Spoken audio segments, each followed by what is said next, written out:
जींद में संविधान समारोह सम्मान संविधान सम्मान समारोह का आयोजन किया गया हमारे लॉ डिपार्टमेंट और रणवीर सिंह विश्वविद्यालय की टीम के द्वारा। एक हमारा 26 दिसंबर से लेकर ये कार्यक्रम हमारा चल रहा है और पूरे देश के अंदर 26 नवंबर से चल रहा है कार्यक्रम, क्योंकि हमारे देश के प्रधानमंत्री ने ये 75वां साल जो संविधान का चल रहा है इसको पूरे देश तक और दुनिया तक पहुंचाने की एक शुरुआत की थी। उसी कड़ी में आज जींद में भी ये कार्यक्रम आयोजित किया गया। मैं आभार प्रकट करता हूं रणवीर सिंह यूनिवर्सिटी के सभी प्रशासनिक अधिकारियों का, लॉ डिपार्टमेंट का, हमारे कुल सचिव और हमारे छात्र जितने संघ हैं उन्होंने सभी ने मिलकर इस कार्यक्रम का आयोजन किया। इसका मकसद एक ही है कि जब हम देश की आजादी का 75वां वर्ष मना रहे थे तो हमने पूरे देश के अंदर उस कार्यक्रम को सेलिब्रेट किया और अब ये 26 जनवरी तक इसका समापन गणतंत्र दिवस पे हम करने जा रहे हैं कि जनसंख्या लगभग 140 करोड़ क्रॉस कर गई है, परंतु मुट्ठी भर लोगों को ही संविधान की जानकारी है। संविधान के अंदर हमें जो जो शक्तियां मिली हैं और शक्तियों के साथ साथ जो जो हमारे को जिम्मेवारियां मिली हैं, ड्यूटीज मिली हैं, उसकी तरफ बहुत लोगों का ध्यान नहीं है।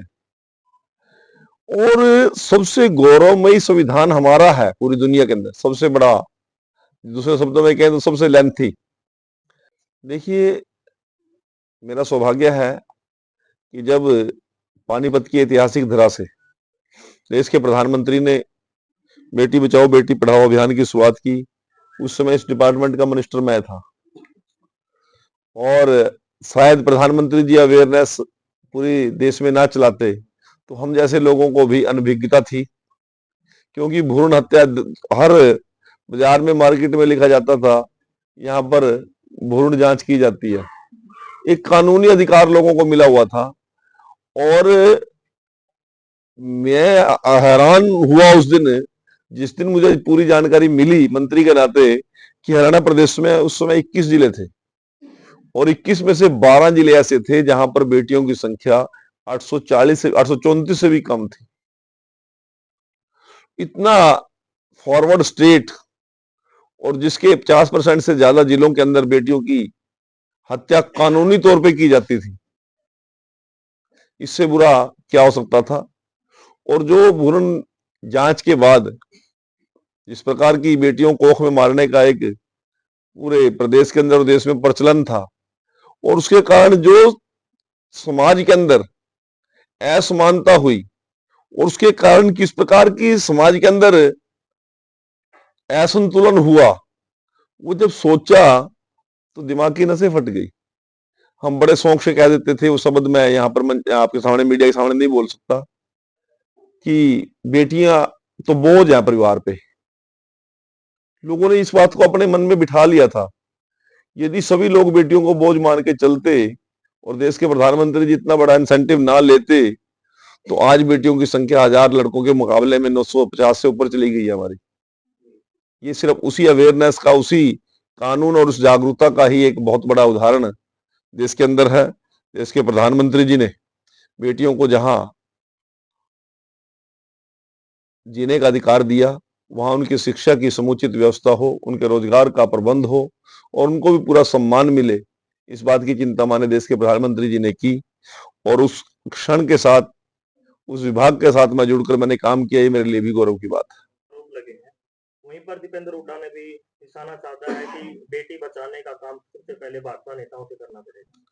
देखिए, दीपेंद्र हुड्डा जी क्या कर रहे हैं, मैं उसका कोई प्रवक्ता तो हूं नहीं दीपेंद्र हुड्डा का। पहले तो वो अपना काम संभाल ले। अब उनके हाथ से लोग कहते हैं कांग्रेस बचानी बड़ी मुश्किल हो रही है। हमने किसी के ऊपर भी कोई आरोप लगा के कोई बात कहना और इस बात का उस बात से कोई कंसर्न नहीं है, इस बात को आप कह रहे हो। आरोप लगे हैं, जांच कर रही है, सरकार भी कर रही है और पुलिस भी करेगी। उसमें जो तथ्य सामने आएंगे वो सबके सामने आएंगे, उसमें कुछ भी बात तो है नहीं, कोई हिडन चीज तो कुछ नहीं है। मोहन बुलूनी की पत्नी ने सीबीआई मैं एक बात, अब सभी बात आप ही करोगे तो मैं क्या करूंगा? या तो आप सभी बात आप कर लो, जब मेरे से सवाल किया तो जवाब मुझे देने दो। तो वो तो परिवार खुद मांग कर रहा सीबीआई की, अगले कह रहे जब ना कर और ना डर, और सरेआम छाती ठोक के कह रहे हैं कि हम तो इसमें स्लिप है ही नहीं है। तो ये सारी चीजें अभी जांच के दायरे में है। मेरा कोई बहुत जल्दबाजी में बयान देना इसके लिए उचित नहीं है, मैं इसको उचित भी नहीं समझता। कुछ चीजें कानून के दायरे में है, उनको कानून के दायरे में ही रहना चाहिए। दिल्ली चुनाव को लेकर किस प्रकार की तैयारी है? भारतीय जनता पार्टी दिल्ली के चुनाव को लेकर पूरा दिल्ली प्रदेश और सेंटर की हमारी सारी सरकार और पार्टी लगी हुई है। और पहली बार मैं विश्वास के साथ कह सकता हूं कि संपूर्ण बहुमत की डबल इंजन की सरकार देश के अंदर भी और दिल्ली के अंदर बनने जा रही है। आज केजरीवाल से लोगों का मोह भंग हुआ है। घोटालों की सरकार, आधे से ज्यादा मंत्रिमंडल उसका जेल में पड़ा है, उसके विधायक पार्टी छोड़ छोड़ के भाग रहे हैं, स्वयं खुद जेल की सैर करके आ चुका है। आज दिल्ली के अंदर पीने के पानी की व्यवस्था नहीं है, सीवरेज व्यवस्था ठप हो चुकी है, सड़कों की दयनीय हालत है।